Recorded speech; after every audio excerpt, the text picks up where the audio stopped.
dalam doa. Mari kita bersatu di dalam doa. Bapa, sungguh kami datang kepadamu memohon belas kasihan Tuhan untuk hari ini ya Tuhan, supaya kami di tengah-tengah keletihan kami boleh tetap menggunakan waktu yang ada untuk tetap berkonsentrasi, sehingga di dalam sesi ini Tuhan, kami boleh mendapatkan pembelajaran yang dapat juga men-trigger kami untuk memahami hal-hal baru yang sedang berkembang di luar sekolah kami ini ya Tuhan. Dan biarlah Tuhan hal-hal baru itu boleh juga menjadi bahan bagi pemikiran kami untuk meningkatkan kualitas pelayanan pendidikan yang Tuhan percayakan kepada setiap kami di sekolah kami masing-masing. Kami juga mengucap syukur Tuhan untuk setiap pernyataan yang Tuhan telah berikan di dalam kehidupan kami. Dari pagi hingga sore hari ini ya Tuhan, kami boleh berinteraksi dengan teman-teman kerja kami, dengan murid-murid kami. Dan biarlah apa yang sudah kami taburkan Tuhan dari pagi sampai sore hari ini, kami kembalikan ke dalam tangan kasih-Mu.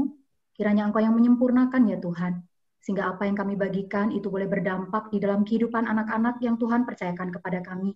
Dan juga berdampak kepada rekan-rekan kerja yang ada, yang Tuhan kirimkan di sekitar kami. Terima kasih Tuhan Yesus, bentar kami akan duduk diam untuk belajar bersama-sama. Kiranya Engkau sendiri yang memberkati waktu kami ini. Di dalam berkat nama Tuhan kami Yesus Kristus, Tuhan dan Juru Selamat kami yang hidup, kami berdoa dan bersyukur. Amin. Ya, sekali lagi selamat sore, Bapak Ibu. Bapak Ibu, saya suka apa ya namanya? Kalau orang Jawa itu bilang tuh keterucut gitu ya. Keterucut itu kelepasan. Suka panggil teman-teman. Mohon izin dulu ya nanti kalau misalnya panggil teman-teman enggak apa-apa ya. Baik, kita akan mulai pada hari ini. Saya akan share dulu.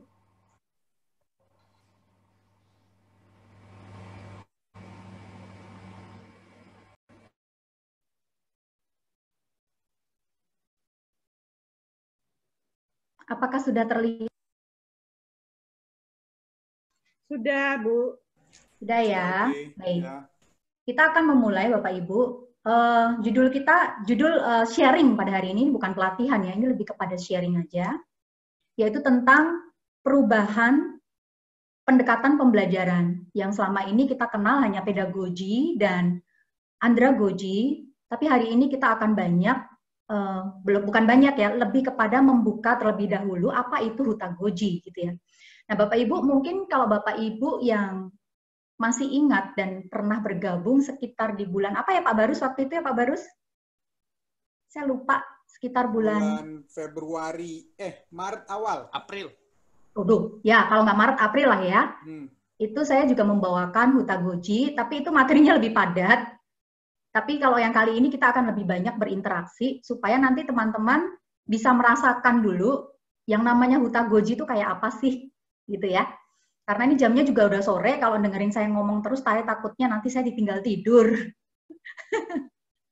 Jadi nanti kita akan banyak berinteraksi, mengamati, mengobservasi, dan mengamati dari interaksi yang kita bangun di dalam kelas Maya ini, gitu ya.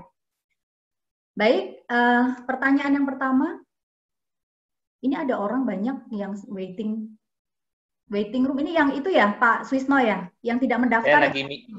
Saya lagi milah Bu Uli karena sudah mau mencapai 70. Soalnya mengganggu layar saya Pak. Oh, bisa diminim. Ya sih, cuman dia muncul-muncul terus. Oh ya, oke. Oke, Bapak Ibu, sebelum kita sampai kepada sharing dan aktivitas, saya ajak Bapak Ibu untuk merenungkan pertanyaan ini, gitu ya. Pertanyaannya seperti ini Bapak Ibu. Mengapa murid perlu dilatih untuk mencapai kontinum hutagogi? Jadi kenapa sih sekolah perlu melatih anak untuk anak-anak itu bisa sampai kepada kontinum hutagogi?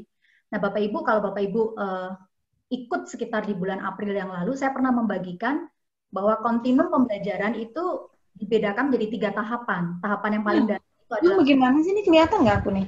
Tapi udah ditutup ini sih. Boleh minta tolong di unmute peserta. Oke, terima kasih.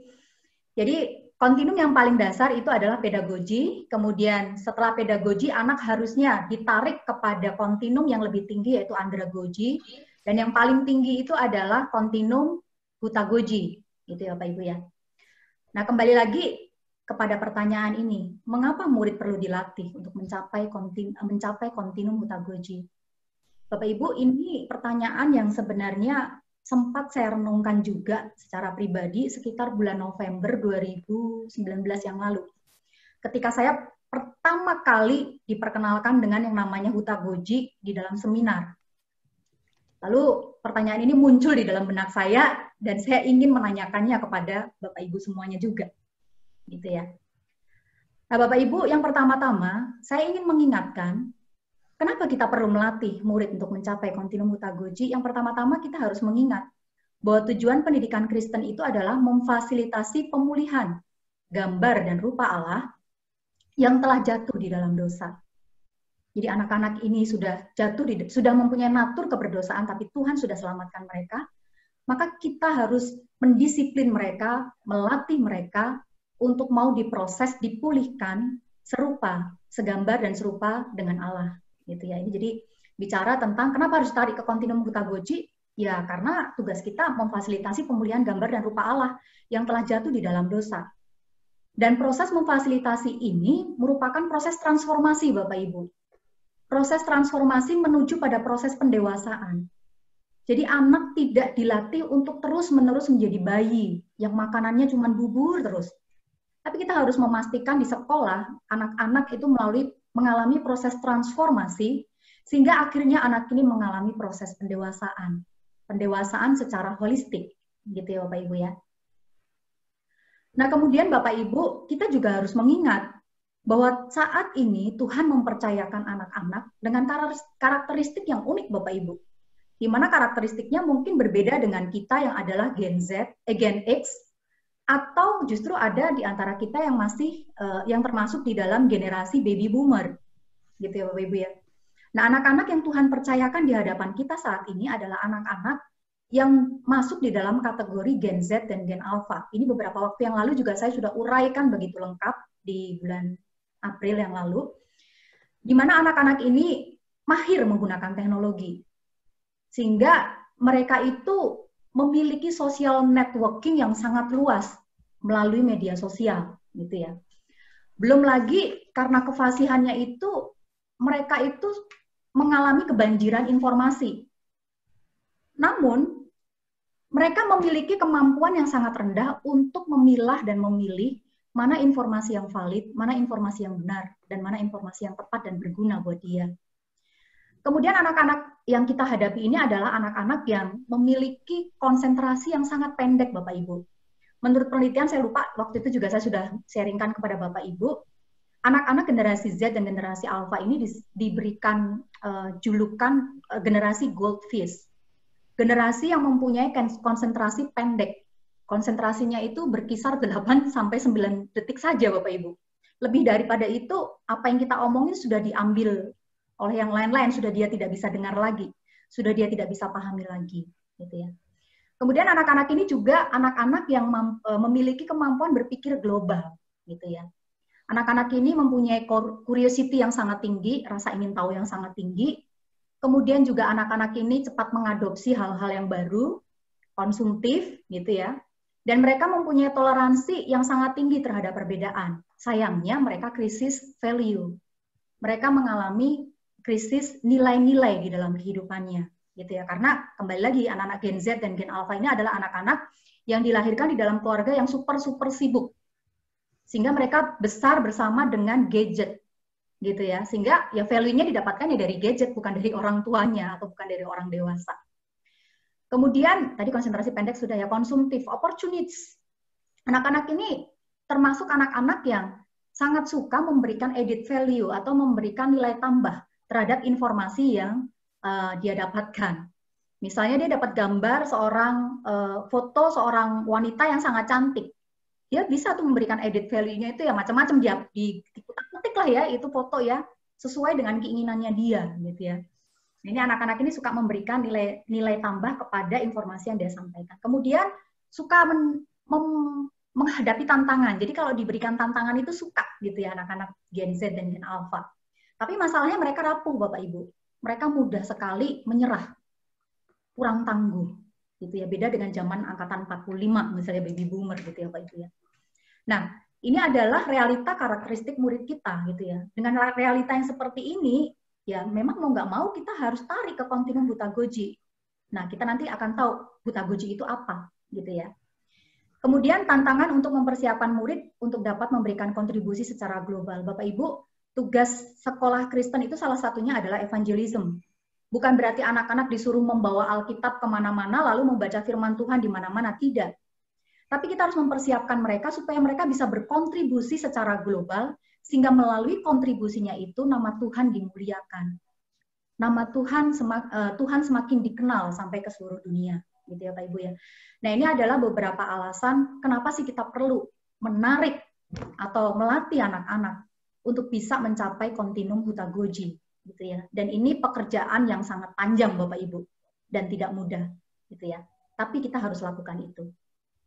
Nah, Bapak Ibu, sebelum kita masuk ke dalam, saya ingin ajak Bapak Ibu untuk melakukan aktivitas, gitu ya. Ini ada 3 gambar Bapak Ibu. Di layar Bapak Ibu tampak ada 3 gambar. Tolong acungkan jempol kalau kelihatan. Oke. Gambar pertama, gambar kedua, dan gambar ketiga. Bapak Ibu silahkan masuk ke www.menti.com dengan kode 7060592 atau boleh scan QR code yang ada di samping ini untuk masuk ke Mentimeter, lalu jawablah pertanyaan yang ada di Mentimeter tersebut berdasarkan 3 gambar ini. Saya persilahkan waktunya sekitar 1 menit saja, karena hanya memilih satu pertanyaan yang paling tepat. Silahkan dimulai Bapak Ibu, di-scan menggunakan QR code atau masuk ke www.menti.com kode 7060592.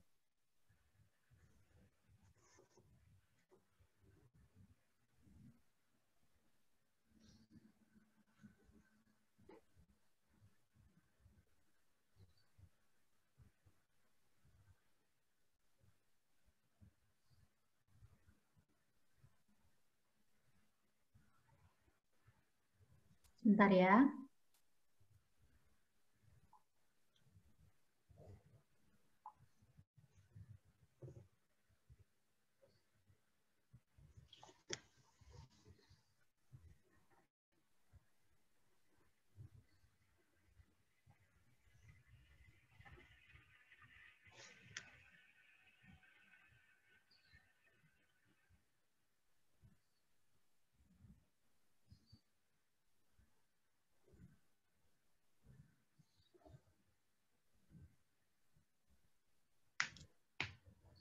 Oke, kelihatan ya Bapak Ibu? Saya sudah share, sudah kelihatan screen-nya? Sudah ya? Menurut prediksi Anda, mana gambar yang mewakili Hutagoji? Dari 3 gambar ini, mana yang mewakili Hutagoji?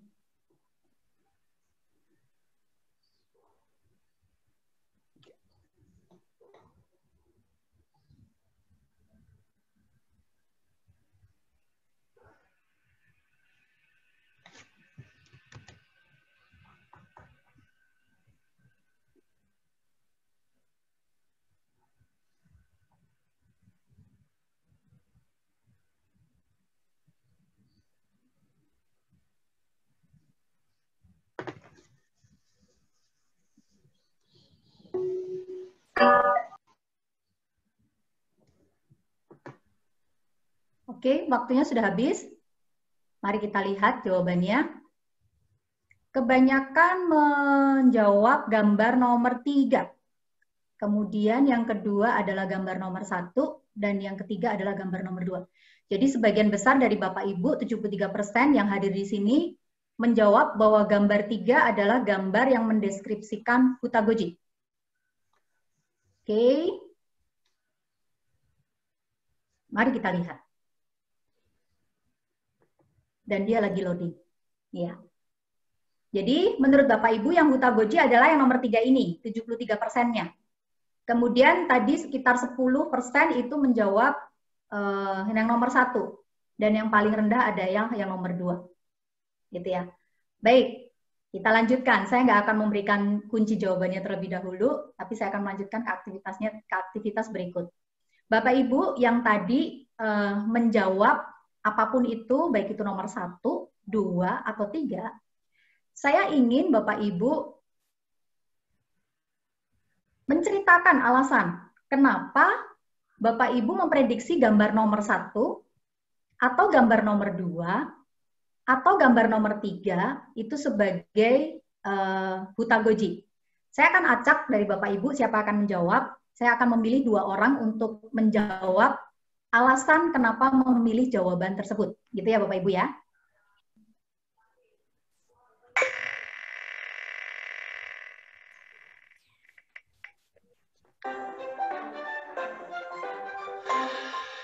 Pak Periaman nanti orang pertama yang menjawab ya Pak Peri.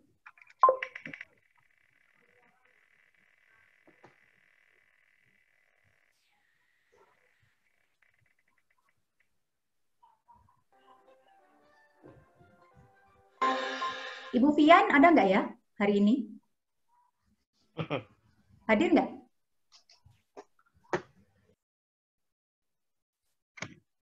Ibu Fian? Ada Bu tuh. Ada ya? Ini, Baik, Bu. Yang pertama Pak Periaman dulu. Ayo Pak Periaman, ceritakan alasan Bapak memilih jawaban tersebut. Yang pertama-tama Bapak sebutkan dulu, Bapak tadi pilih gambar nomor berapa, lalu jelaskan mengapa alasannya. Ya, selamat sore Bu Uli, selamat sore Bapak Ibu semua. Selamat sore Pak Peri. Pemilihan saya tadi nomor 3. Oke. Tidak memilih nomor 1 atau nomor 2. Mengapa? Karena dari nomor 3 ini, interaksi yang terjadi tidak hanya guru dengan murid, tetapi juga antar murid. Jadi saling saling membelajarkan dan saling mengajarkan ya. Jadi sebabnya saya memilih nomor 3. Saling membangun kalau mau pakai bahasa yang lebih lebih tepat. Kristiani. Nah. Baik Bu, itu aja sih yang dari saya Bu. Di sini Bapak memilih nomor 3 karena arah interaksinya ya, antara guru dengan murid dan murid dengan murid ya Pak ya? Antar murid, ya betul Bu. Oke. Itu sih yang dari saya Bu. Sama-sama Ibu. Ya, Bu Fian. Hadir, Bu. Yuk, tadi jawabannya apa? Tadi saya sama dengan Pak Peri. Saya pilih nomor 3. Alasannya nggak boleh sama ya? Ya, saya juga melihatnya sebenarnya sama ya, Bu. Ya, karena kan dari nomor 3 itu kita bisa lihat interaksinya ada guru dengan murid, murid dengan murid, terus jadi ada pembelajaran yang saya mutualis ya. Guru bisa belajar dari murid, murid juga bisa belajar dari guru, murid juga bisa belajar dari murid yang lain gitu. Jadi lingkupnya lebih luas daripada nomor 1 dan nomor 2. Itu sih. Jadi teman-teman terjebak dengan anak panah ya. Baik Bapak Ibu, mari kita sama-sama membahas satu persatu ya dari gambar ini. Oke. Ini adalah gambar yang pertama, Bapak Ibu. Di mana guru kalau di sini berarti menjadi pusat ya, pusat dari segala sesuatu, di mana guru ini mentransfer, dia sibuk mentransfer ke semua murid-muridnya. Jadi segala sesuatu itu semuanya dari guru, lalu anak-anak ini seperti mesin ATM gitu ya, yang dia menerima transferan ilmu, transferan pengalaman, semuanya yang dipikirkan oleh gurunya. Nah, kalau yang ini kira-kira apa teman-teman? Pedagogi, andragogi, atau hutagogi? Pedagogi. Ya, betul. Ini adalah pedagogi. Di mana guru berperan sebagai pemimpin proses pembelajaran yang merancang dari tujuan, materi, semuanya. Dan anak-anak tinggal membeo. Membeo itu tinggal menirukan apa yang disiapkan oleh gurunya. Gitu ya. Dan murid bergantung penuh pada guru. Jadi kalau gurunya nggak masuk, muridnya pusing nih. Gitu ya. Atau gurunya sakit, kepala sekolahnya mesti nyariin pengganti. Kalau nggak, muridnya nanti pusing. Karena nggak bisa ngapa-ngapain. Kenapa? Karena murid bergantung penuh kepada guru. Nah, sekarang kita masuk ke gambar kedua. Di gambar kedua ini guru ada di tengah, lalu murid-murid ya, itu oleh si guru ini seperti di orkes. Jadi si guru ini seperti orkestrator. dia mengkolaborasikan, menghubungkan semua anak-anak yang ada di kelasnya dengan dirinya dan dengan semua anak-anak ini. Kira-kira ini andragogi atau hutagogi? Bisa ditebak lah ya, nomor 2 andragogi lah ya. Di sini guru berperan sebagai kolaborator dalam proses pembelajaran. Dia tidak melulu menjadi penentu segala sesuatunya. Dia punya ide, dia memfasilitasi materi, dia memfasilitasi aktivitas, tapi dia akan kembalikan kepada murid-muridnya untuk menanyakan juga, kalian punya ide nggak? Ayo, ide kalian seperti apa? Mari kita kolaborasikan dengan ide ibu. Lalu kita lakukan di dalam kelas. Gitu ya. Nah, ini murid tidak bergantung penuh kepada si guru, tapi murid lebih berperan sebagai pemecah masalah. Nah, masalah itu bisa diberikan oleh si gurunya. Gitu ya, nanti bisa ditambahkan oleh murid-muridnya. Ini gambar yang kedua, Bapak Ibu. Nah, sekarang ini yang terakhir. Jadi Bapak Ibu tadi terjebak oleh panah, tapi Bapak Ibu tidak melihat di sini nih. Jadi di sini murid, kalau yang di hutagogi ya, murid itu justru yang memiliki beberapa guru sebagai mentornya dia. Jadi murid bisa menanyakan sesuatu kepada berbagai murid, pada guru, kemudian guru ini nanti akan memberikan berbagai input kepada murid untuk mencapai target-target pembelajaran yang ingin dia capai, ataupun materi-materi pembelajaran yang ingin dia pelajari, gitu ya. Di sini guru berperan sebagai mentor dan murid berperan sebagai penemu permasalahan. Jadi dia menemukan permasalahan, lalu dia menanyakannya, mengkonsultasikannya kepada beberapa guru. Untuk apa? Untuk bisa kemudian membuat langkah-langkah pemecahan masalah. Setelah dia menemukan masalah, lalu dia membuat langkah-langkah pemecahan masalah dan menentukan bagaimana cara mencapai target pemecahan masalah yang dia sudah tentukan sendiri. Gitu ya. Nah, ini adalah hutagogi, Bapak Ibu. Jadi hutagogi itu memang seperti anak-anak ini sudah seperti tanpa disuruh, tanpa dijejelin sesuatu ya, tanpa dikasih sesuatu, dia sudah mempunyai satu keinginan dari dalam untuk mengamati hal-hal yang terjadi di sekitar dirinya, lalu menjadikan itu sebuah permasalahan yang menarik untuk dia pecahkan bersama-sama dengan sang mentor, gitu, yaitu guru-gurunya. Nah, di sini posisinya baik guru ataupun murid itu harusnya sudah sama-sama menjadi orang yang dewasa, gitu ya Bapak Ibu ya. Ini adalah hutagogi. Jadi jawabannya nomor 3 ya Bapak Ibu ya. Yang tadi jawab nomor 3 siapa? Ada nggak? Jawabannya nomor 1 Bu maksudnya. Oh iya ya, maksudnya nomor 1. Iya, nomornya nomor 1, tapi penjelasannya nomor 3 gitu ya.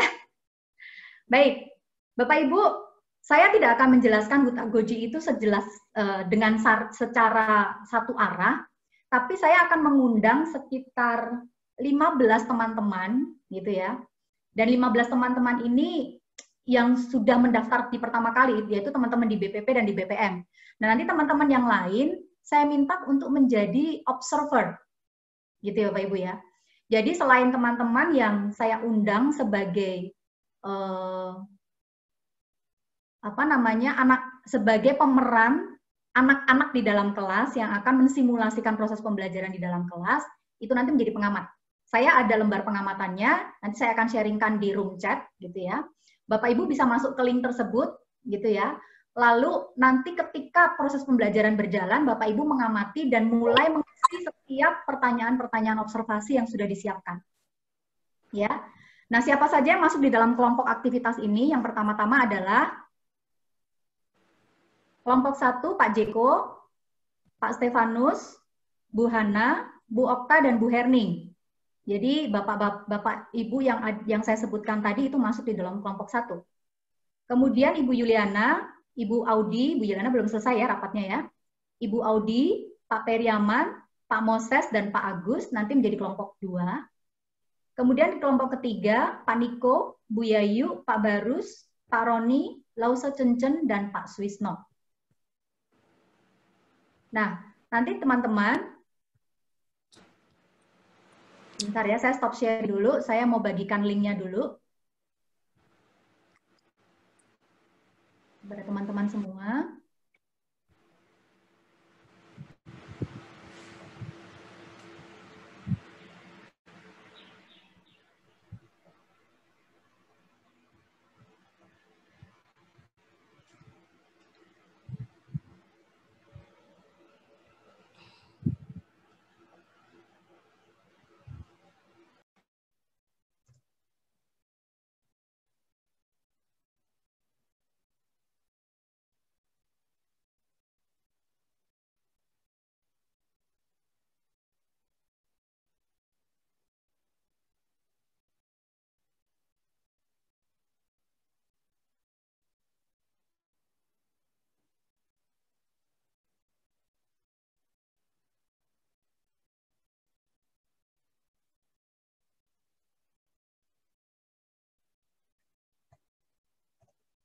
Silakan, ini adalah link lembar kerja untuk kelompok 1, Pak Jeko dan teman-teman. Bentar ya, ini internetnya rada lemot, lambat banget.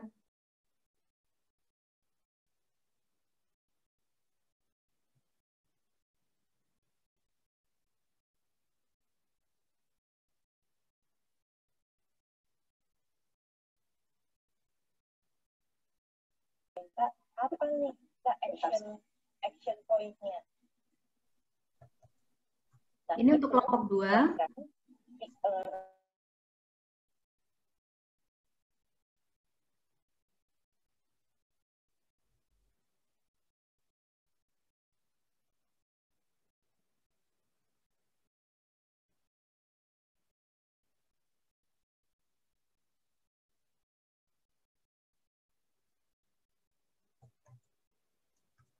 Ini kelompok 3. Linknya belum ada, maksudnya apa? Ini baru diketik di chat. Nggak kelihatan di layar, Bu Uli, untuk link-linknya tadi. Ini ada di room chat. Oh, di room chat. Nah, di room chat ya, Bapak Ibu. Kelompok 1, kelompok 2, kelompok 3.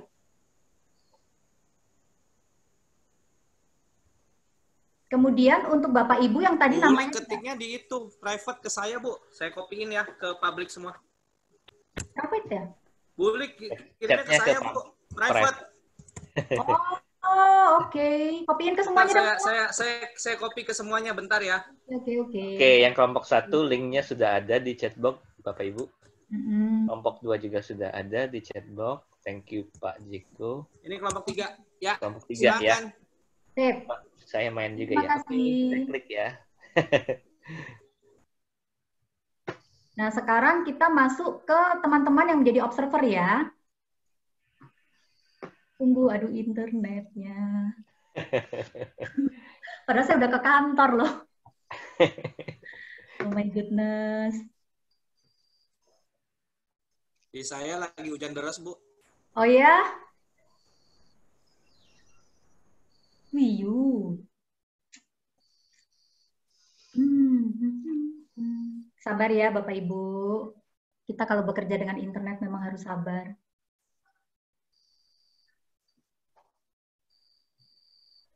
Saya sudah masuk linknya yang di kelompok 3. Bisa ya Pak Swisno ya? Bisa saya, Bu. Nah ini untuk lembar kerja Bapak Ibu yang menjadi observer. Yang namanya tadi tidak saya sebutkan. Ini kenapa jadi private sih? Dipilih Ya. ke semua. Yuk.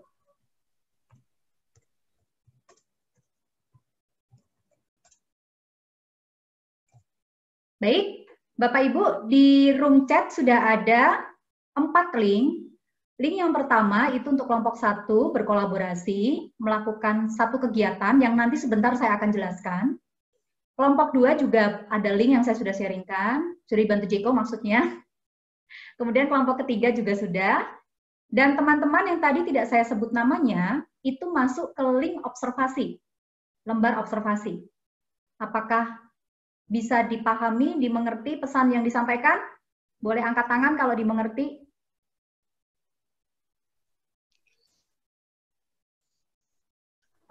Oke ya, baik. Nah, mari kita sekarang masuk ke apakah aktivitas yang akan kita lakukan.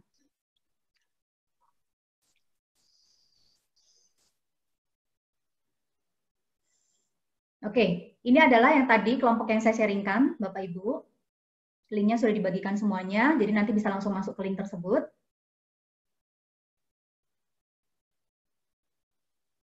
Ya, kelompok 1, kelompok 2, dan kelompok 3. Mudah-mudahan jelas siapa saja yang masuk kelompok 1, 2, dan 3 ya. Jika ada pertanyaan boleh di chat di room chat. Kemudian, apa aktivitasnya Bapak Ibu? Oke, aktivitasnya adalah sebagai berikut. Bapak Ibu yang tadi sudah masuk di dalam kelompok 1, kelompok 2, dan kelompok 3, silakan Bapak Ibu membuat rencana atau membuat proposal karya ilmiah yang akan dilakukan di dalam jangka waktu kurang lebih 1 bulan. Gitu ya, bersama kelompok Bapak Ibu. Temanya adalah virus corona. Ya, jadi temanya dibuat secara umum virus corona. Lalu langkah-langkah yang harus dilakukan oleh Bapak Ibu di dalam kelompok adalah yang pertama, tentukan permasalahan di sekitar Bapak Ibu yang berkaitan dengan tema dan berhubungan dengan KD yang pernah diajarkan di dalam kelas. Gitu ya. Lalu buatlah usulan target yang ingin dicapai dari tema yang diajukan. Selanjutnya, buatlah usulan kriteria untuk mengukur pencapaian target yang ingin dicapai. Susunlah jadwal kerja dari mulai proses awal sampai tersusunnya laporan ilmiah. Saya ulangi untuk slide yang pertama ini. Tema proposal yang akan diajukan adalah satu, temanya virus corona. Lalu dari tema ini, teman-teman diminta untuk menentukan permasalahan yang ada di sekitar teman-teman yang berkaitan dengan tema tersebut dan berhubungan dengan KD yang pernah dipelajari. Kemudian buatlah usulan target yang ingin dicapai dari tema yang diajukan tersebut. Gitu ya. Tentu saja targetnya itu ada kaitannya dengan KD yang sudah dipelajari. Kemudian buatlah usulan kriteria untuk mengukur pencapaian target yang ingin kalian capai. Jadi kriteria mau seperti apa? Kalau mau presentasi, kriteria presentasi yang seperti apa? Yang menurut kalian adalah presentasi yang baik. Gitu ya. Kemudian susunlah jadwal kerja dari mulai proses awal sampai tersusunnya laporan ilmiah. Jadi bikinlah timeline. Misalnya kapan mau diskusi tentang tinjauan pustakanya, kapan mau diskusikan tentang langkah-langkah kerjanya, dan seterusnya. Bikinlah timeline-nya. Gitu ya. Kemudian selanjutnya, susunlah tinjauan pustaka sebagai dasar teori untuk memecahkan masalah yang tadi sudah ditentukan di awal. Dasar teori yang kalian buat itu minimal terdiri atas 3 mata pelajaran dan menggunakan minimal 6 sumber yang valid. Untuk tahap awal pembuatan tinjauan pustaka, susunlah terlebih dahulu kerangka karangannya saja. Jadi nanti yang teman-teman kerjakan itu baru tahapan awal. Gitu ya. Jadi bikin aja dulu kerangka karangannya untuk tinjauan pustakanya itu terdiri dari apa saja, subtopik apa, gitu ya. Nah, kalau diringkas seperti ini nih, teman-teman. Apa yang akan teman-teman lakukan di dalam kelompok kecil nanti adalah satu, menentukan permasalahan. Kemudian yang kedua, menentukan target, yaitu target yang dibuat harus dapat diukur. Kemudian menentukan kerangka karangan yang nanti menjadi tinjauan pustaka. Kemudian membuat rencana kegiatan dan cara mengukur target yang dicapai. Ya, kembali saya ulangi sekali lagi. Jadi di dalam diskusi yang kurang lebih nanti berjalan 5 menit, teman-teman silahkan bahas di dalam kelompok kecil. Permasalahan apa yang akan diangkat, yang akan dibahas di dalam karya ilmiah tersebut. Kemudian target yang akan dicapai apa, kemudian tinjauan pustaka berupa kerangka karangan, kemudian rencana kegiatan, dan cara mengukur target yang dicapai. Apakah sampai di sini ada pertanyaan?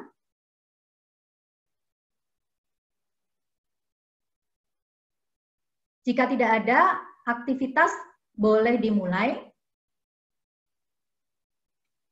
Lalu Bapak Ibu yang tidak termasuk di dalam kelompok ini silahkan membuka lembar observasi dan mengamati semua yang terjadi dari mulai awal tadi sampai ini nanti berakhir.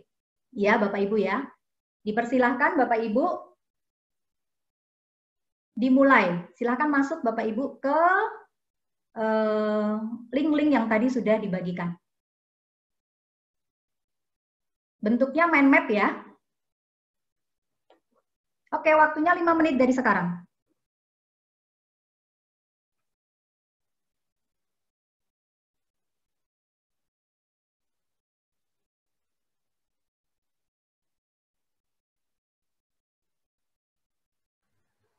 Bu Li. Yap. Slide-nya boleh ditampilkan, Bu, agar yang lain bisa lihat. Saya mau buka ini justru link untuk lembar kerjanya, Pak. Oh, gitu. Oke, baik. Supaya lebih enak. Bentar ya.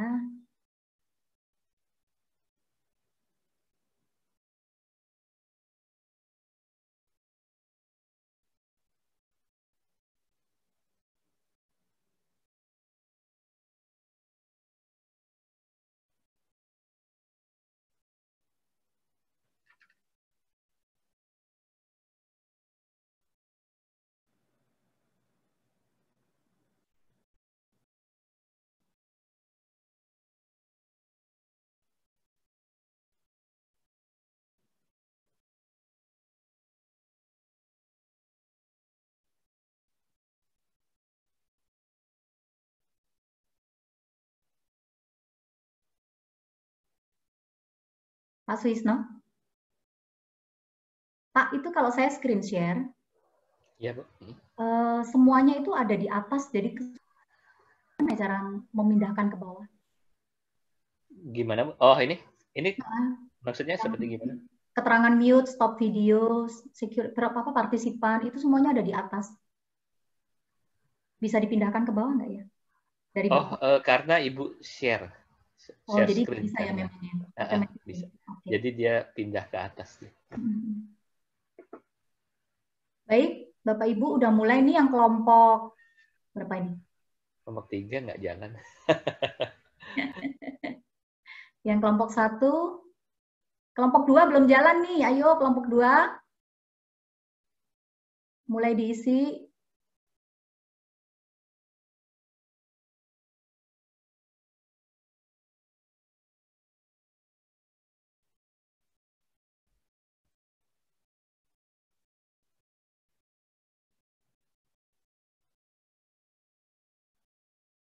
Kelompok 2 nggak ada orang ya?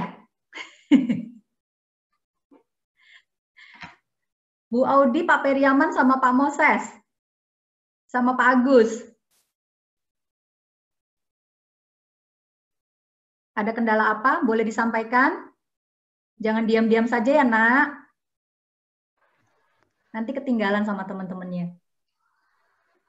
Wah, Bu Audi laptopnya lagi ngehang. Baiklah. Ya, Bapak Ibu, kalau ada kesulitan silahkan disampaikan saja.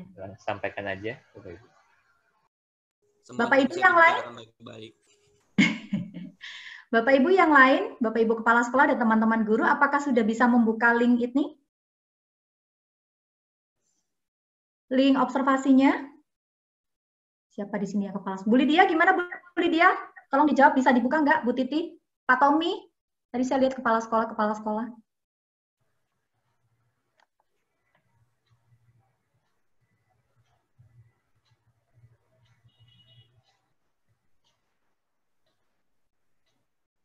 Ayo ditambah di sini. Ini kalau bikin mind map, tinggal klik di sini nih, plus, lalu ketik di sini. Kelompok 3. Baru sampai ke permasalahan. Bu Titi. Nggak bisa kebuka, bully. Kenapa nggak bisa?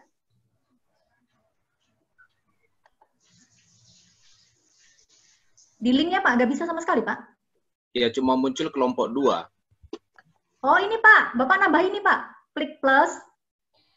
Bentar. Klik plus, terus nanti diketik di sini Pak.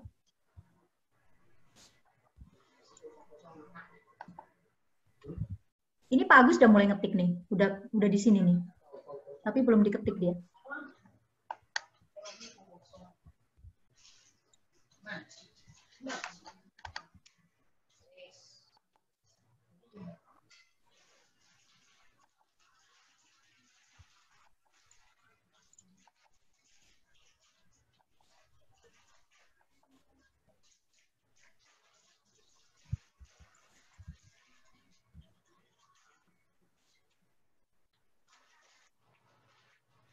Ya, sepertinya nih kelompok. Jadi banyak sekali nih ide-ide.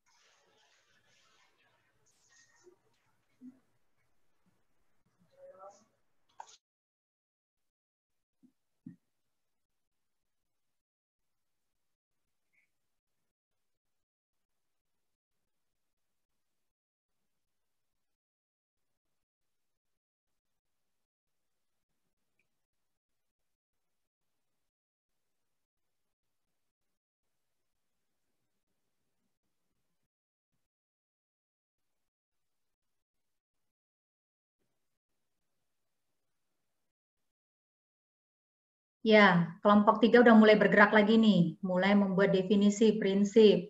Oke, kelompok 2 masih stagnan.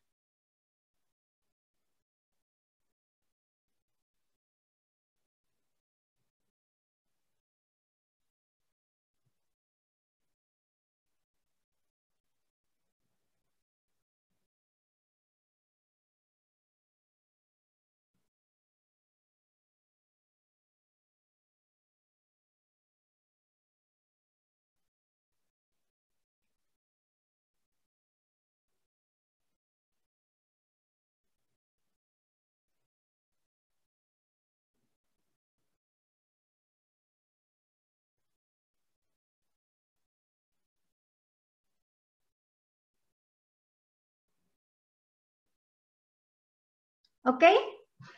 Ini sepertinya kelompok 1 yang lebih cepat mengerjakannya. Kalau sudah, Bapak Ibu, waktunya sudah habis juga. Ini aja ya, kita persingkat. Ini sepertinya teman-teman yang di kelompok 2 dan 3 ada kendala ini. Kelompok 3 sih udah mulai nih. Ini sepertinya ada kendala. Jadi yang aktif cuma 1 orang saja. Baik, kita akan mulai. Kita anggap saja teman-teman yang lainnya sudah selesai. Ini sudah ada 1 contoh, gitu ya. Dari kelompok 1 untuk nanti kita jadikan contoh presentasi di dalam kelas, gitu ya. Baik, kita akan masuk kembali ke sini. Oke, aktivitasnya sudah selesai ya, sudah di stop.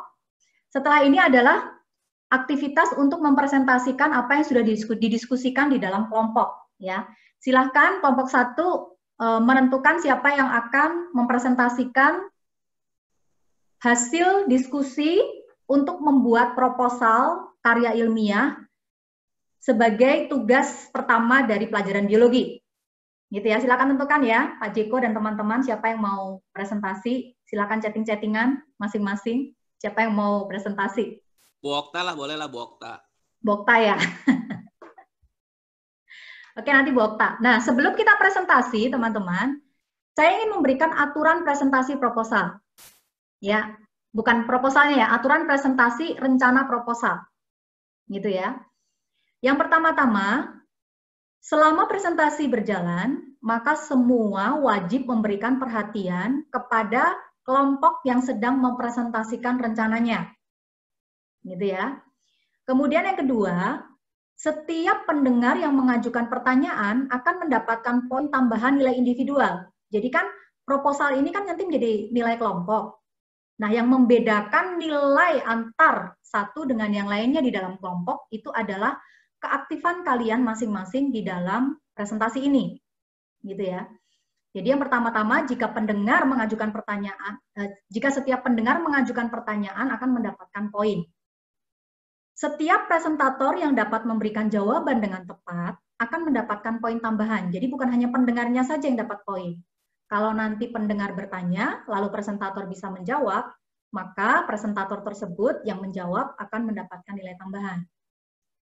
Kemudian pertanyaan yang diajukan harus berkaitan dengan materi yang dipresentasikan. Jadi nanyanya nggak boleh yang tidak ada hubungannya dengan materi yang disampaikan. Gitu ya. Kemudian setiap pendengar yang ditunjuk moderator untuk mengulang kembali materi presentasi yang disampaikan dan tidak dapat merespon dengan tepat, nilainya akan dikurangi 1 poin. Jadi kalau tidak konsentrasi, nilainya 1 poin dikurangin. Tapi kalau konsentrasi dan aktif, nilainya ditambahkan 1 poin. Namun jika dapat merespon dengan tepat ditambahkan poin individualnya adalah 5. Jadi kalau tidak aktif, nilainya dikurangin, atau tidak dapat merespon dengan tepat dikurangi 1, tapi kalau dia aktif, poinnya ditambah 5. Keaktifan dalam presentasi mendapat bobot 10% dari total nilai tugas yang diberikan. Jadi bobotnya 10% ya ini teman-teman ya. Nah, baik. Sekarang kita mulai kelompok 1. Kita akan simulasikan untuk kelompok 1 dulu presentasi ya. Yuk, mari. Siapa yang mau presentasi tadi? Bu Okta ya? Bu Okta, yeay. Ayo Bu Okta. Ya, silakan Bu Okta. Silakan dibuka mic-nya. Ya, halo, selamat siang. Selamat sore, Bapak Ibu. Selamat sore. Ya, ini apa ya mau dia presentasiin? Ininya ya, Bu, mind map-nya ya, Bu. Ya, sebenarnya mind map ini yang lebih banyak bikin bukan saya, Bu. Jadi saya nggak tahu kenapa saya yang disuruh presentasi. Mungkin karena saya nggak bikin. Nah, ini kalau misalkan tadi kan temanya dikasihnya virus corona. Nah, sepertinya kalau dari diskusi yang tidak bersuara tadi di dalam Mindmaster, itu sepertinya kelompok kami akan membawa tema ini ke arah mengenai bagaimana virus corona itu bisa segera diatasi gitu. Nah, karena kan tadi usulan KD-nya itu, tadi di yang slide Ibu kan ada minimal 3 mapel dan 6 sumber yang valid. Tadi kita belum sampai ke 6 sumbernya, baru sampai ke 3 mapelnya. Ini tadi ditambahkan oleh Bu Hana. Itu yang pertama, perilaku hidup sehat dari PJOK itu terkait bagaimana masyarakat bisa diedukasi dengan berbagai cara bagaimana mereka mencegah virus itu bisa menginfeksi mereka dengan perilaku hidup sehat. Nah, yang kedua itu dari KD biologi, memahami cara virus bereproduksi. Nah, ini sepertinya itu nanti di dalam proposal ilmiahnya itu juga akan menggali bagaimana virus corona itu, COVID-19 itu bisa bereproduksi atau bertambah banyak. Nah, ini merupakan pengetahuan yang perlu diketahui, yang harus bisa didapatkan dari proposal itu.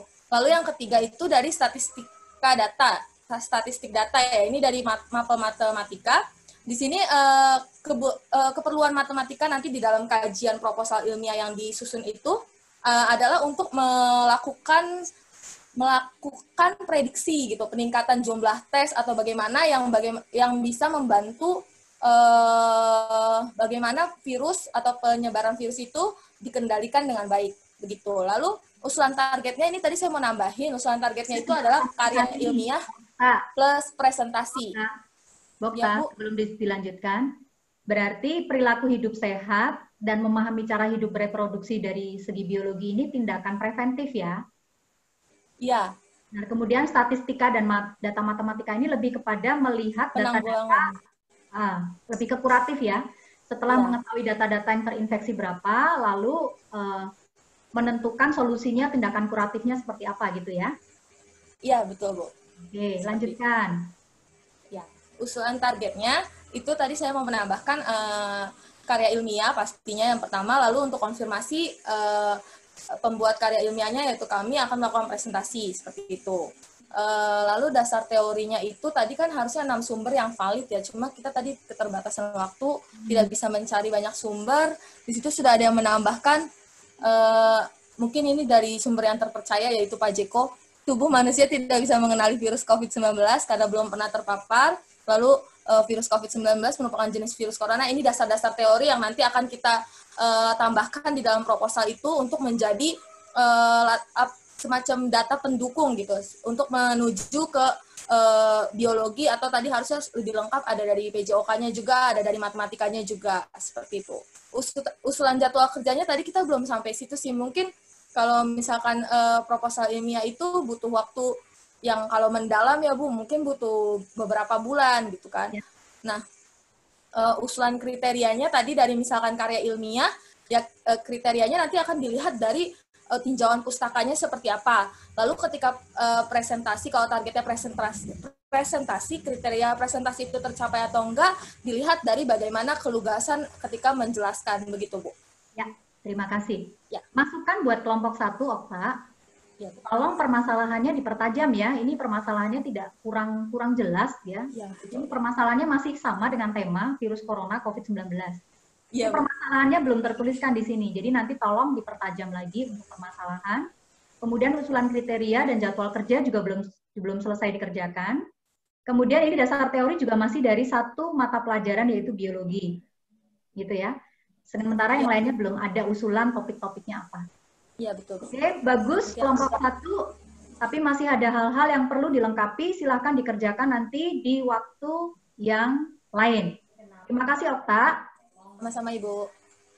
Ya, Bapak Ibu, kita lanjutkan. Nah, sekarang masih di dalam kelompok. Ibu akan minta kalian untuk menjawab beberapa pertanyaan ini. Rememori ya, kelompok 2 dan kelompok 3 ya. Nah, setelah kalian tadi melakukan aktivitas di dalam kelompok dan membuat rencana untuk proposal yang akan kalian kerjakan di dalam waktu 1 bulan ini, maka Ibu akan mengajak kalian untuk menjawab beberapa pertanyaan ini. Yang pertama, apa yang sudah kamu kerjakan dan hasilkan? Jadi dari kerja kelompok tadi, coba refleksikan apa yang sudah kamu kerjakan dan hasilkan. Kemudian yang kedua, bagaimana perasaan dan pikiranmu terhadap apa yang sudah kamu kerjakan dan hasilkan tersebut? Ibu ulangi sekali lagi. Bagaimana perasaan dan pikiranmu terhadap apa yang sudah kamu kerjakan dan hasilkan? Pertanyaan yang ketiga, apa yang baik dan atau yang buruk dari apa yang kalian kerjakan dan hasilkan. Jadi pikirkan apa yang baik dan atau yang buruk dari apa yang kalian sudah kerjakan dan hasilkan.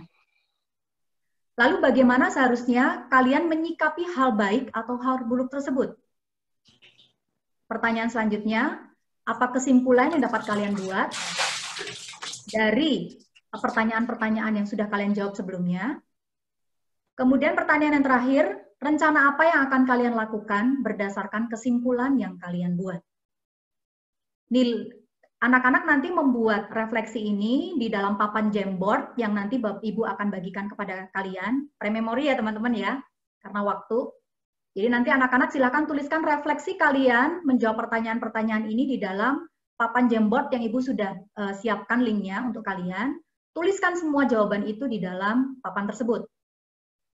Hasil tulisan refleksi kalian itu memiliki bobot 10% dari total nilai tugas.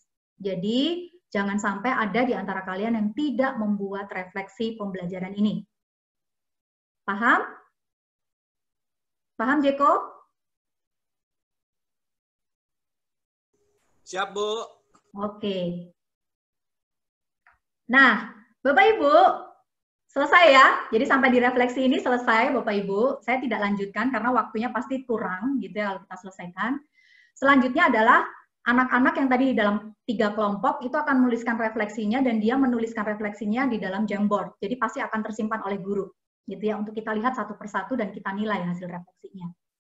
Nah, sekarang waktunya Bapak Ibu untuk kita bahas hasil observasi yang dibuat oleh teman-teman ya, teman-teman yang hari ini menjadi peserta.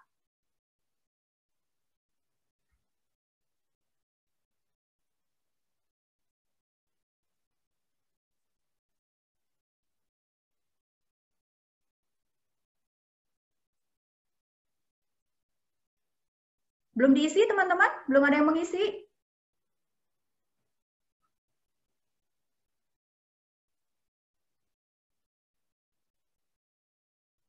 Oke, sudah ada 4 orang yang mengisi. Yang lainnya sudah mulai mengisi?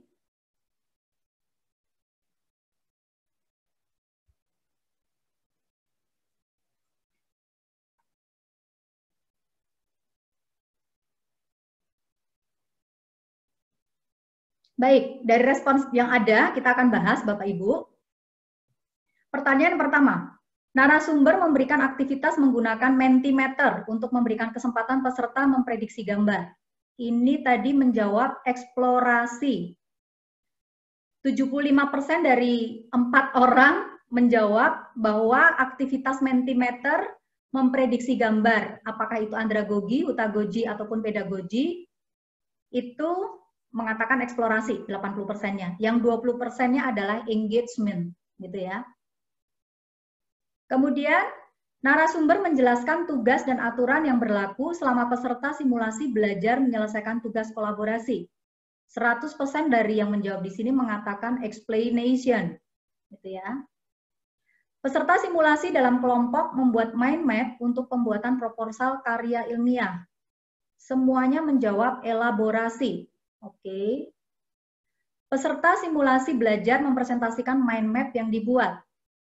60% mengatakan share, 20% mengatakan elaborasi, dan 20% mengatakan itu adalah proses explanation. Gitu ya. Peserta simulasi belajar melakukan aktivitas menggunakan Jamboard. Wah, ini jawabannya macam-macam. Yang paling tinggi adalah reflection, gitu ya, yang biru muda. Narasumber meminta semua peserta untuk mengisi form lembar kerja hasil observasi. Evaluasi. Ya, ada yang menjawab engagement juga. Gitu. Baik, kita bahas satu persatu. Bapak Ibu, di kegiatan Mentimeter tadi, sebenarnya kita belum masuk di dalam kegiatan pembelajaran inti. Karena sebenarnya narasumber masih ingin melihat kesiapan dari semua peserta, apakah semua peserta sudah mengarahkan atensi masing-masing kepada intensi pembelajaran. Yaitu kita akan membahas tentang hutagogi. Makanya tadi saya memberikan beberapa gambar untuk teman-teman prediksi. Mana sih sebenarnya hutagogi? Saya pengen tahu apakah teman-teman sudah memiliki pre-knowledge tentang hutagogi ini.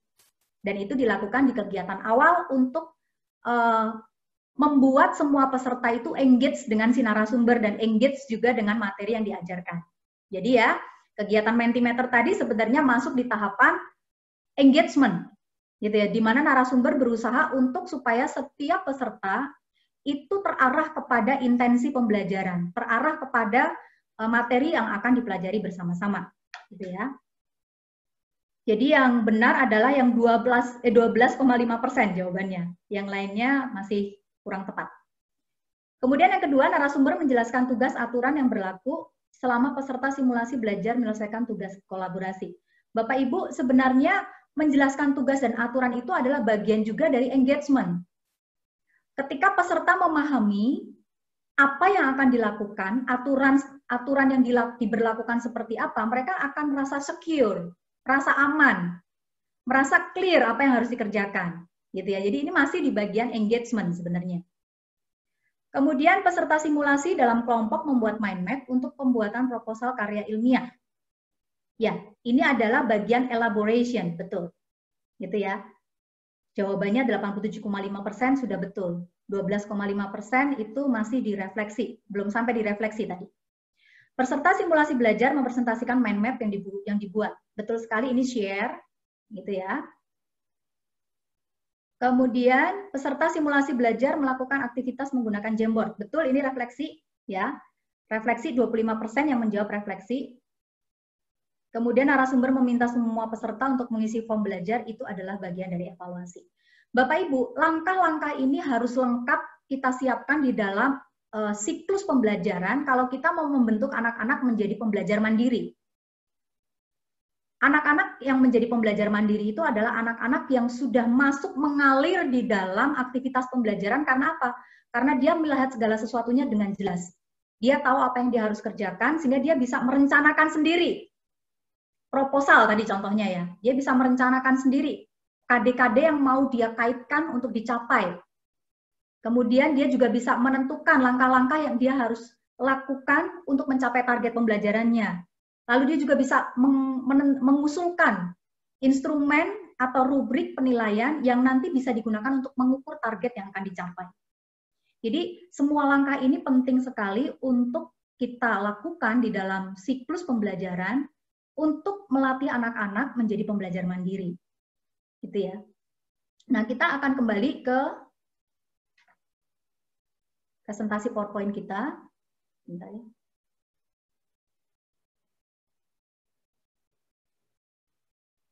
Jadi Bapak Ibu, komponen penting di dalam Jadi Bapak Ibu, siklus pembelajaran yang perlu kita terapkan di dalam proses pembelajaran di kelas kita, kalau kita ingin melatih anak-anak menjadi pembelajar mandiri, adalah yang pertama-tama kita harus pastikan anak-anak terlibat atau secara sadar dia mau memberi dirinya untuk terlibat di dalam pembelajaran, bukan karena paksaan, gitu ya. Nah, kenapa dia mau terlibat secara tanpa dipaksa? Karena apa? Segala sesuatunya dijelaskan dengan clear. Baik itu materi yang mau dicapai, bentuk tugas yang mau dibuat, target yang mau dicapai, dan segala sesuatunya. Semuanya jelas, gitu ya. Kemudian yang kedua, mereka juga harus diajarkan untuk melakukan eksplorasi, ya. Belum di-share kayaknya yang untuk slide-nya kali ini. Masih tampilannya yang Mind Master tadi. Oke. Better stop sharing dulu.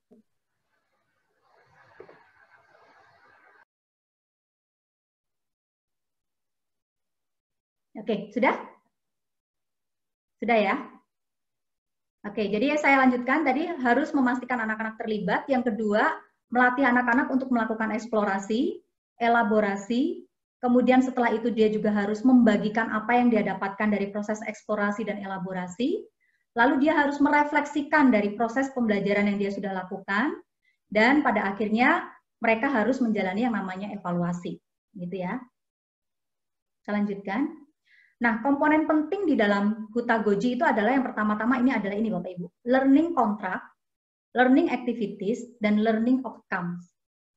Hanya Bapak Ibu, ketiga komponen ini bukan dari guru.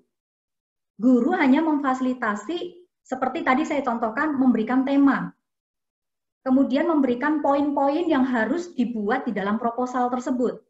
Selebihnya yang menentukan adalah anak itu sendiri. Gitu ya. Di dalam learning contract, di dalam kontrak pembelajaran, anak-anak mengidentifikasi kebutuhan belajar dan target yang dia akan capai. Kemudian menegosiasikan kepada mentornya proses pengukuran target yang akan dicapai. Kemudian dia akan membuat sendiri, bukan kurikulum itu artinya dia membuat silabus sendiri, membuat RPP sendiri, enggak ya. Tapi dia sendiri akan menentukan topik-topik apa yang dia akan pakai untuk supaya dia dapat mencapai targetnya. Gitu ya, itu adalah kontrak pembelajaran. Komponen yang kedua adalah aktivitas pembelajaran yang akan dijalani atau dialami oleh murid. Ini juga dari murid, bukan dari guru. Guru hanya memberikan misalnya batasan waktu. Guru hanya memberikan arahan, misalnya aktivitasnya harus dalam bentuk penelitian sederhana dan sebagainya. Selebihnya anak yang menentukan. Jadi anak mengidentifikasi sumber belajarnya sendiri, mengidentifikasi dan mengembangkan keterampilan belajar yang dia akan kembangkan. Kemudian dia juga mendesain tersendiri aktivitas pembelajaran yang dia akan lakukan, misalnya kapan dia harus diskusi, kapan dia harus kolaborasi membuat proposalnya, kapan dia harus masuk ke lab bersama-sama dengan temannya, kapan dia harus menemui mentornya untuk melakukan konsultasi terhadap apa yang sedang dia lakukan. Kemudian dia juga yang memberikan umpan balik melalui refleksi tadi. Gitu ya. Jadi dia melakukan refleksi untuk memberikan umpan balik terhadap dirinya sendiri, sehingga hasil refleksinya itu terus memperbaiki pekerjaan-pekerjaan atau tugas-tugas yang sedang diselesaikan. Nah, itu learning activities. Kemudian komponen yang terakhir itu adalah learning outcomes atau hasil pembelajaran atau target pembelajaran.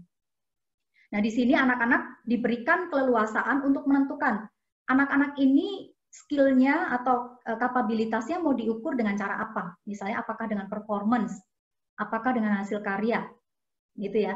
Tapi yang penting mereka harus mengajukan kriteria yang harus kriteria penilaian yang nanti akan digunakan oleh si mentor untuk menilai dia. Dan mentor diberikan keleluasaan untuk memberikan masukan. Misalnya kriterianya kurang tajam, nanti dia akan menyampaikan kepada murid, ini bagian yang ini harus diperbaiki kriterianya. Mestinya diperbaiki dengan A, B, C, dan sebagainya. Nah, ini adalah desain proses Hutagoji, Bapak Ibu. Ada 3 komponen. Yang pertama adalah anak-anak membuat kontrak belajar. Tadi saya sudah jelaskan apa saja komponen kontrak belajar itu. Lalu dia men-setup atau mendesain aktivitas pembelajarannya sendiri. Tadi saya juga sudah jelaskan. Dan anak-anak juga harus membuat target pembelajarannya sendiri. Ini adalah 3 komponen penting di dalam mendesain pembelajaran dengan pendekatan Hutagoji. Kemudian komponen penting yang lain adalah pembelajaran dengan pendekatan Hutagoji ini memiliki karakteristik double loop learning, Bapak Ibu. Nah, kalau andragogi dan pedagogi itu single loop learning. Apa itu single loop learning? Apa itu double loop learning? Ini adalah sebuah siklus atau tahapan yang dilakukan oleh murid pada waktu dia belajar secara mandiri. Untuk andragogi, itu anak-anak hanya menemukan problem, diberikan problem oleh gurunya, lalu dia menentukan action-nya mau seperti apa untuk mencapai outcomes. Untuk double loop learning, setelah anak mendapatkan problem atau diberikan problem, dia melakukan action untuk memecahkan problemnya, lalu menghasilkan target pemecahan masalah, lalu dia akan berpikir lagi, kenapa saya melakukan pemecahan masalah tersebut? Seperti tadi yang saya berikan contoh melalui kegiatan refleksi. Gitu ya. Nah, yang dimaksud dengan single loop learning itu hanya berbicara tentang apa yang kita kerjakan dan apa yang kita akan capai. Tapi kalau double loop learning itu bicara tentang apa yang saya kerjakan atau kita kerjakan, apa yang kita atau saya dapatkan, lalu mengapa saya mengerjakan apa yang saya kerjakan itu, atau mengapa kami mengerjakan apa yang kami kerjakan itu. Ini adalah proses refleksi, Bapak Ibu. Nah, dari proses refleksi ini akan memperbaiki proses pemecahan masalah, aksi, dan target-target ulang. Ini yang tadi terjadi di proses refleksi pembelajaran. Jadi, yang pertama, komponen yang pertama yang penting adalah bagaimana mendesain pendekatan Hutagoji tadi, di mana anak mulai membuat kontrak pembelajaran, mendesain aktivitas pembelajaran dan target pembelajaran. Kemudian yang kedua, mereka harus melalui proses yang namanya double loop learning, di mana di dalamnya itu ada proses refleksi pembelajaran. Di dalam proses refleksi pembelajaran ini, anak-anak melakukan tahapan belajar atau learn, unlearn, dan relearn. Jadi ilmunya atau pengetahuannya itu selalu diperbaharui Bapak Ibu. Tidak cukup belajar sudah selesai. Tapi dia belajar, dia berefleksi untuk unlearn, lalu dia menentukan tindakan-tindakan perbaikan dari proses refleksi yang dia lakukan. Sehingga ilmunya terus bertumbuh. Pemahamannya terus bertumbuh, pengetahuannya terus bertumbuh, skill-nya terus bertumbuh. Nah, ini penting di dalam Hutagoji. Ini juga adalah salah satu komponen yang sangat penting. Ya, Bapak Ibu ya. Sampai di sini ada pertanyaan terlebih dahulu, Bapak Ibu?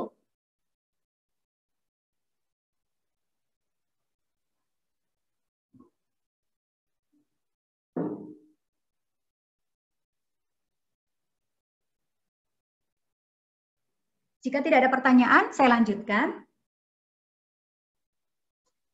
Jadi Bapak Ibu yang kita bahas dari tadi itu adalah ciri-ciri atau karakteristik dari pembelajaran Hutagoji. Memang itu bukan sesuatu yang mudah, karena anak-anak berarti sudah dibiasakan atau dilatih untuk berani mengambil keputusan sendiri atau berani mendesain segala sesuatunya sendiri secara mandiri, gitu ya. Bukan dituntun, bukan diajari atau diberi, gitu ya. Tapi mereka selalu diberikan ruang untuk berpikir secara kritis, berpikir secara bebas untuk menentukan apa saja yang akan dipelajari dan target-target pembelajaran apa saja yang akan dipelajari. Nah, sebenarnya di SMA dengan sistem SKS itu sangat mendukung proses Hutagoji ini, gitu ya Bapak Ibu ya. Itu sangat mendukung, gitu ya. Tapi kita belum beranjak kemana ke arah itu ya Bapak Ibu ya. Mungkin nanti suatu waktu nanti mungkin kita akan mengarah ke sana. Nah, Bapak Ibu, yang kita bahas tadi adalah kontinum yang paling tinggi ini, yaitu Hutagoji. Nah, Hutagoji sendiri Bapak Ibu, itu kalau kita bahas lebih dalam lagi, itu terdiri dari 6 kontinum. Jadi kontinum Hutagoji itu sendiri, itu membahas 6 lagi kontinum. Saya tidak akan membahas secara detail hari ini, nanti kalau misalnya suatu saat kepingin, saya akan berikan source-nya kalau Bapak ingin belajar, Bapak Ibu ingin belajar sendiri. Yang pertama adalah kontinum keterlibatan, kontinum kepemilikan, kontinum motivasi, kontinum memilih, kontinum kebermaknaan, dan kontinum keyakinan. Saya akan bahas satu persatu secara cepat saja ya Bapak Ibu ya. Apa yang dimaksud dengan kontinum keterlibatan? Jadi, kontinum keterlibatan itu lebih kepada bagaimana mempersiapkan anak-anak ini dari tahapan sekedar compliant masuk kepada tahapan flow atau mengalir, gitu ya. Tahapan yang sekedar hanya ikutan atau tunduk, gitu ya. Terlibat di dalam pelajaran karena ya daripada nanti dimarahin sama ibu guru, daripada nanti ditegur sama ibu guru, ya sudahlah ikut aja lah di dalam pembelajaran. Nah, itu tahapan compliance, Bapak Ibu. Kita tarik kepada tahapan mengalir. Mengalir itu artinya sudah menikmati proses pembelajaran itu tanpa dipaksa. Karena apa? Karena dia sudah melalui tahapan terhubung dan menghasilkan sebuah komitmen. Gitu ya. Nah, ini adalah kontinum keterlibatan, Bapak Ibu. Tahapan yang pertama ini masih di area biasanya di pedagogi. Gitu ya. Terhubung dan komitmen ini biasanya sudah masuk area andragogi. Dan tahapan yang terakhir mengalir, ini sudah masuk ke Hutagoji. Ciri kelas yang sudah masuk ke tahapan mengalir, itu adalah kelasnya bisa ribut Bapak Ibu. Ributnya nggak ketulungan, bahkan anak-anak bisa duduk di bawah, gitu ya, santai di lantai, gitu ya. Terus mejanya bisa diatur sendiri, gitu ya. Tapi ributnya itu ribut membahas materi yang sedang dia kerjakan bersama dengan kelompoknya. Gitu ya. Bukan ribut yang tidak terarah, tapi ribut yang terarah. Nah, itu adalah kontinum keterlibatan yang sudah masuk ke dalam Hutagoji, gitu ya. Tapi kalau tunduk biasanya kelasnya justru tenang. Tapi tenangnya itu karena takut biasanya. Daripada ditegur, daripada nilainya dikurangi, dia sudahlah diem saja. Gitu ya.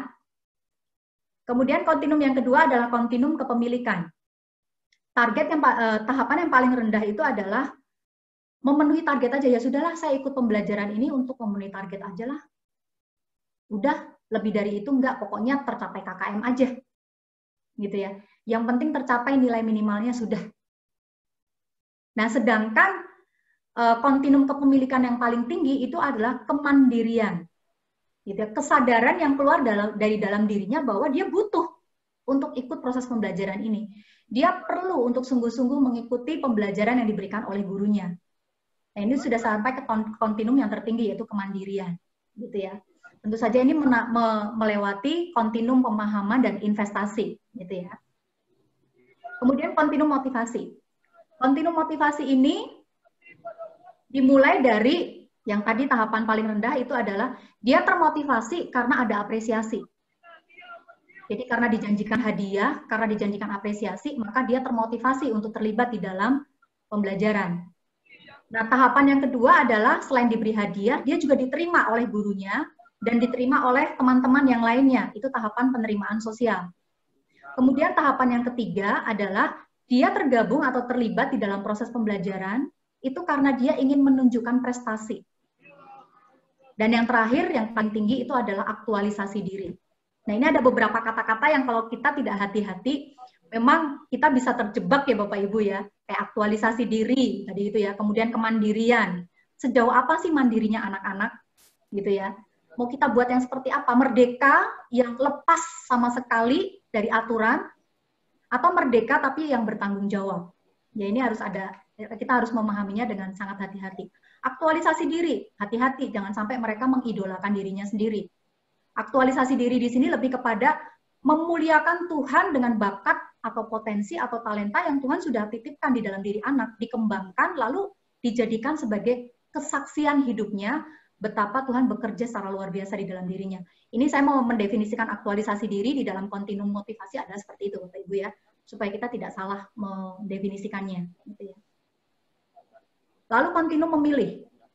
Nah Bapak Ibu, di dalam kontinum ini yang paling rendah itu adalah hanya sekedar sebagai partisipan. Murid-murid hanya sekedar ya sudahlah, temannya ke kiri, dia ikut ke kiri, tapi sebenarnya rohnya nggak ke situ. Itu hanya badannya saja yang ikut. Temennya belajar di luar, ya dia ikut belajar di luar, mengerjakan LKS yang sama, ya dia mengerjakan, tapi sebenarnya rohnya tidak di situ, spiritnya tidak di situ. Nah ini tahapan yang paling rendah, partisipan. Kemudian tahapan yang paling tinggi adalah sudah mengusahakan, memberi nilai tambah dari setiap aktivitas yang dia ikuti di dalam proses pembelajaran. Kontinum kebermaknaan ini dibagi menjadi 3 level. Ya, pertama adalah teacher centered environment, gitu ya. Berarti ini masih tergantung semuanya kepada si guru. Kebermaknaan itu tergantung dari gurunya. Jadi gurunya yang memberi makna, gitu ya. Anaknya sendiri belum mampu memaknai sendiri proses pembelajaran itu. Kemudian learner center ini mulai anaknya yang belajar untuk memaknai pembelajaran yang diberikan oleh gurunya. Jadi gurunya memberikan pengalaman belajar, si murid sudah mampu memaknai secara mandiri. Sedangkan tahapan yang terakhir, learner driven ini adalah si pembelajar justru yang menentukan, mengarahkan kebermaknaan dari proses pembelajarannya. Dia yang menentukan nilainya, dia membentukkan value yang dia akan peroleh di dalam proses pembelajaran yang dia ikuti. Gitu ya. Ini kontinum kebermaknaan. Dan ini adalah kontinum yang terakhir dari kontinum Hutagoji adalah keyakinan diri. Anak-anak yang masih di level paling bawah, biasanya dia agak takut. Hati-hati banget, kalau mau menjawab masih takut salah, nanti takut dibully, gitu ya. Serba takut, semuanya serba hati-hati. Kemudian, tahapan yang paling tinggi itu udah mulai terbentuk kegigihan atau perseverance. Dia nggak peduli, walaupun dia harus jatuh, bangun, ya udah pokoknya dikerjakan dulu. Yang penting dia coba dulu. Yang penting setelah dia jatuh, jangan terus terperosok di dalam lembah kegagalan, tapi dia bangkit kembali untuk berusaha kembali. Nah, itu adalah kontinum keyakinan diri. Nah, Bapak Ibu, kontinum-kontinum ini perlu kita pelajari kalau kita ingin merancang sebuah pembelajaran yang menggunakan pendekatan Hutagoji. Ya, setiap materi pembelajaran yang kita rancang itu harus membawa anak-anak bisa mengalir di dalam proses pembelajaran yang sedang diberikan oleh guru, menyatu dengan proses pembelajaran yang diberikan oleh guru. Anak memiliki motivasi intrinsik sehingga dia bisa mengerjakan setiap tugas-tugas pembelajarannya secara mandiri, tidak lagi dikejar-kejar oleh orang dewasa atau gurunya, gitu ya. Kemudian dia mau mengembangkan dirinya semaksimal mungkin untuk memuliakan nama Tuhan, menyatakan karya Tuhan yang luar biasa melalui bakat dan talenta atau potensi yang Tuhan sudah berikan di dalam dirinya, atau aktualisasi diri. Kemudian dia juga mau mengusahakan segala sesuatu, bahkan tantangan yang dihadapinya pun, dia akan mengusahakan bagaimana cara menghadapinya. Gitu ya, ini kalau udah sampai ke Hutagoji. Lalu dia sendiri yang akan memimpin kebermaknaan dari proses pembelajaran yang diikuti, dan akhirnya anak-anak ini juga menjadi anak-anak yang tangguh atau gigih di dalam menghadapi tantangan belajar yang dijalaninya. Nah, itu adalah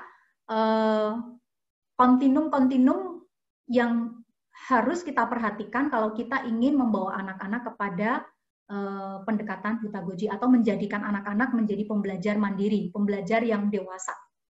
Nah, Bapak Ibu, bicara tentang Hutagoji, ini saya mengulang lagi, jadi saya akan secara cepat saja. Bicara tentang Hutagoji, maka kita harus juga memahami bahwa fokus utama dari Hutagoji ini adalah kemampuan metakognisi murid. Gitu ya.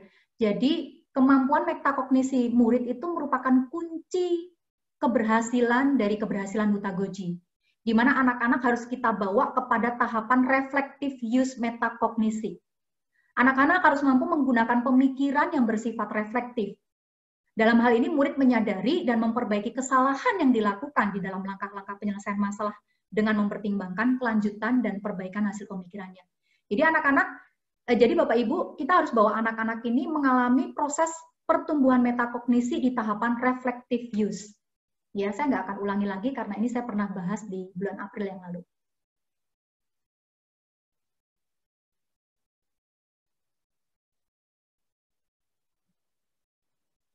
Nah, ini adalah usulan-usulan yang kita bisa pikirkan bersama-sama, Bapak Ibu. Jika kita mau membawa anak-anak kita ini mengalami perubahan dari proses pedagogi ke Hutagoji, maka kita harus pastikan persentase atau bobot pendekatan pedagogi, andragogi, dan Hutagoji di setiap jenjang pendidikan yang ada di sekolah IPK. Yang pertama-tama, tahap yang pertama untuk merubah anak-anak dari pedagogi ke Hutagoji adalah di TK SD itu sudah mulai diterapkan misalnya gini. Oke, anak-anak SD, TK, dan SD kecil. Kita terapkan persentase pedagoginya lebih banyak, pendekatan pedagoginya lebih tinggi, sedangkan andragoginya sudah mulai diberikan, tapi dalam tingkat yang rendah. Itu untuk TK, SD kecil. Gitu. Jadi, jangan melulu pedagogi, tapi kita sudah mulai berikan stimulus pendekatan andragogi, tapi diberikan porsi yang kecil, gitu ya. Kemudian di tahapan yang kedua, SD besar dan SMP, itu dibalik Bapak Ibu. Pendekatan pedagoginya mulai kita kurangi, gitu ya. Sedangkan pendekatan andragoginya mulai kita tambah. Anak-anak sudah mulai diajak diskusi, gitu ya. Diskusi tentang materi yang akan dipelajari, diskusi tentang target yang akan dipelajari, diskusi tentang topik-topik yang menarik yang akan kita dipelajari. Nah, itu mulai diberikan di tahap yang kedua. Kemudian di tahap yang ketiga, itu di SMP SMA, pedagoginya sudah mulai ditinggalkan. Kita sudah mulai masukkan high andragogi atau persentase andragoginya lebih tinggi, sedangkan sudah mulai diperkenalkan juga dengan Hutagoji, tapi persentasenya masih rendah. Jadi kombinasilah antara andragogi dengan Hutagoji. Hanya andragoginya harus lebih tinggi, jangan pedagogi. Semuanya dikasih. Nggak pernah diajak diskusi anak-anak, gitu ya.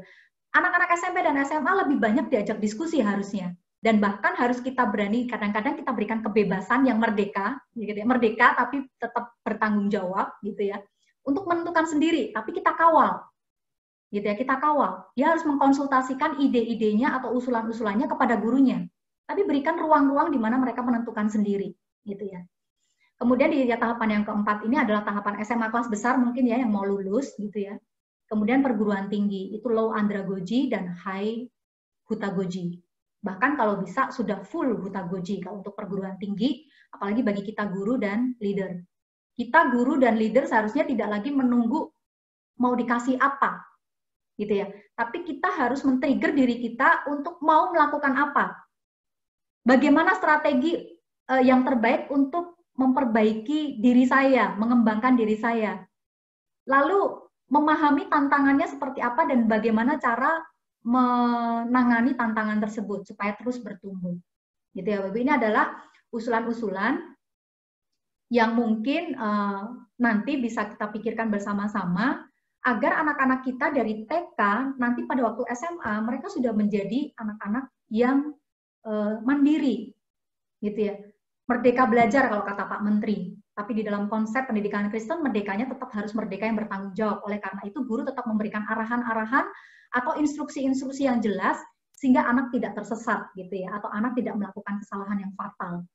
Meskipun nanti kita melakukan atau menggunakan pendekatan hutagoji. Gitu. Baik, Bapak Ibu, saya akan akhiri pertemuan hari ini. Kalau nanti setelah ini boleh kalau ada tanya jawab. Saya ingin menyampaikan satu hasil perenungan ya Bapak Ibu ya, bahwa tujuan pendidikan Kristen itu adalah mendisiplin, melatih murid hidup dalam kebenaran. Tapi kebenaran yang memerdekakan. Jadi dari kebenaran itu dia bisa hidup merdeka. Dia bisa mengekspresikan potensi, bakat, dan talenta yang Tuhan sudah berikan kepadanya untuk menyaksikan kebaikan Tuhan yang dikerjakan Tuhan di dalam hidupnya. Sehingga melalui kebenaran yang memerdekakan itu, murid memiliki cara berpikir, bersikap, dan bertindak yang tepat ketika dia berinteraksi dengan dunia dan kehidupannya. Nah, ini sebenarnya adalah fokus atau hasil dari pembelajaran hutagoji, Bapak Ibu. Yaitu apa? Memberikan mereka kemerdekaan di dalam kebenaran, yaitu di dalam terang Kristus. Dimerdekakan di dalam terang Kristus, sehingga ketika mereka berhadapan dengan dunia dan kehidupannya, mereka memiliki cara berpikir, bersikap, dan bertindak yang tepat. Gitu ya, Bapak Ibu ya. Jadi itu hal yang saya bisa sharingkan dalam waktu kurang lebih 1 jam, udah lebih ya, hampir 1,5 jam malahan gitu ya. Mungkin apakah ada pertanyaan dari Bapak Ibu?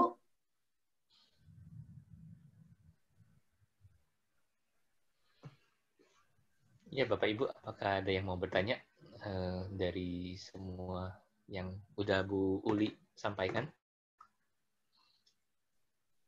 Saya lihat juga sudah memang waktunya sudah 1 jam setengah ya. 1 jam setengah ya. Jalannya.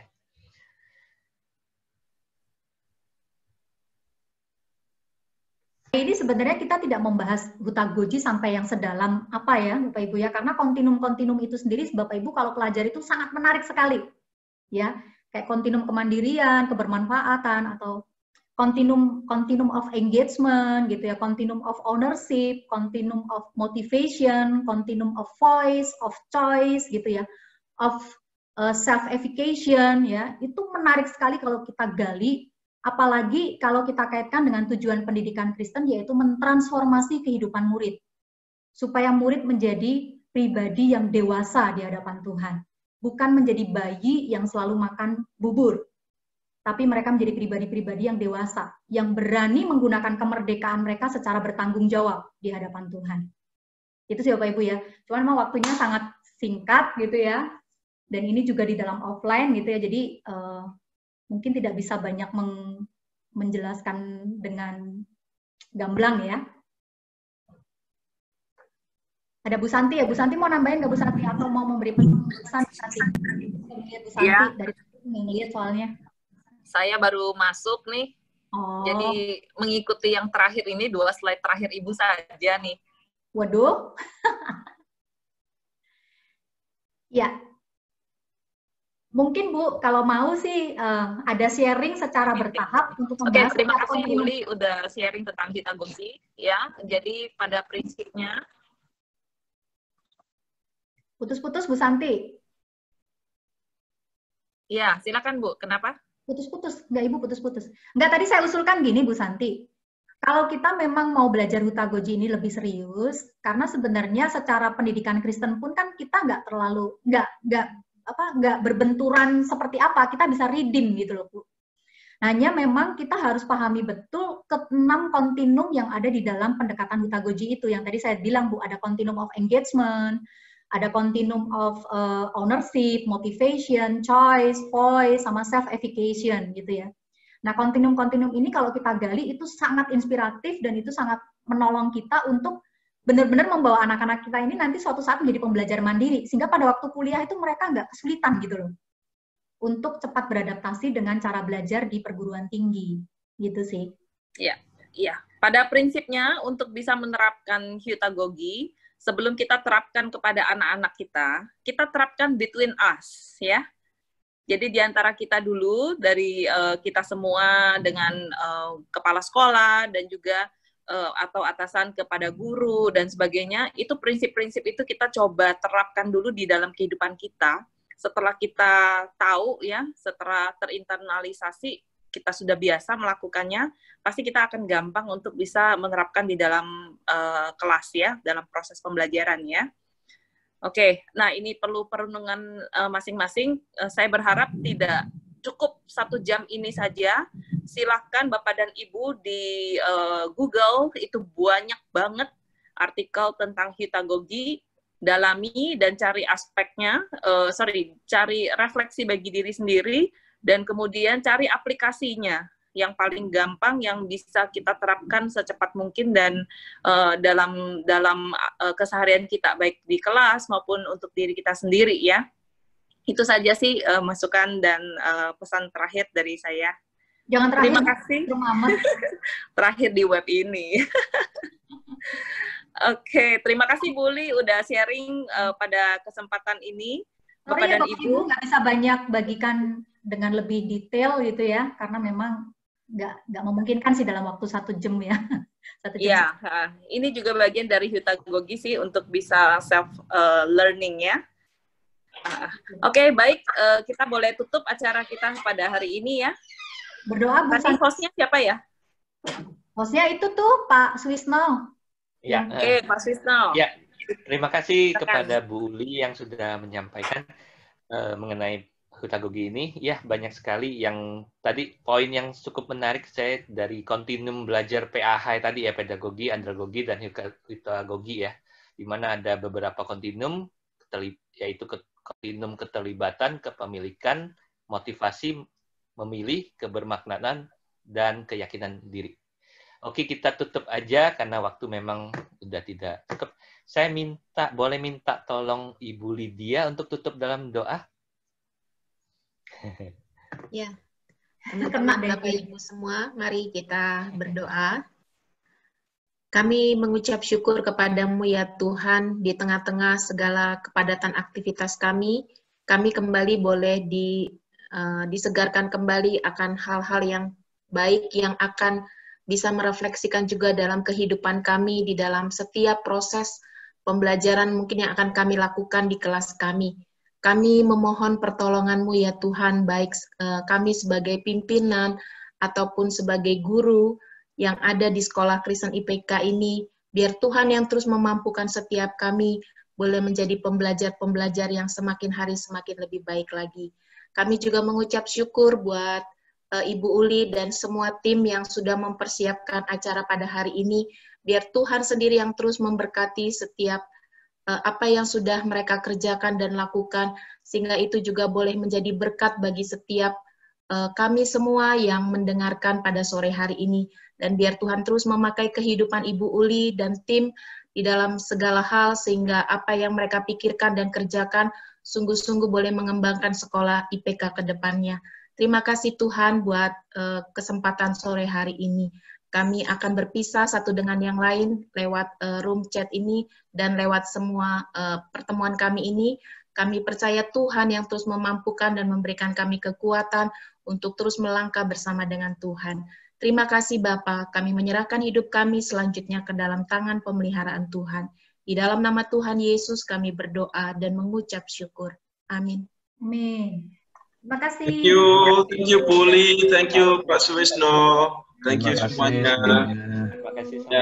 Thank you Puli, thank you Pak Wisno. Ya. Thank you semua.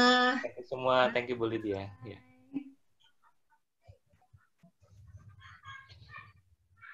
Ya, saya end ya Bapak Ibu untuk. Terima kasih Bapak Ibu. Baik Pak Tommy, mari Pak Tommy. Pamit. Ya Pak Tommy. Thank you Bu Li. Ya Bapak Ibu. Thank you semua. Thank you Bu Li ya.